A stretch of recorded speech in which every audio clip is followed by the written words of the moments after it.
doon, isa po ako dito ngayon sa nagkaroon po ng sasakyan sa subscription business na ginagawa po natin or Livegood.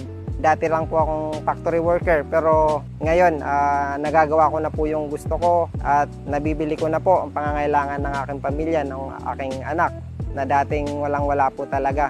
So tayong lahat po na nakikinig ngayon, na gusto ko pong sabihin po sa inyo na itong company na to, marami na pong nagbago yung buhay, marami na pong nagkaroon ng sasakyan, bahay. Isa na po ako dun sa nagkaroon ng resulta. Kaya tayong lahat po, sa lahat po na nakakapanood po dito sa video na to, talagang gawin natin itong magandang business. Ako nagtry lang din naman po ako na talagang akala ko nung una hindi totoo, pero hanggang ngayon, di pa rin ako mapakamaniwala na talagang kikita tayo ng dollars, di ba? Akalain nyo po, every week, every month, kikita tayo ng dollars dito.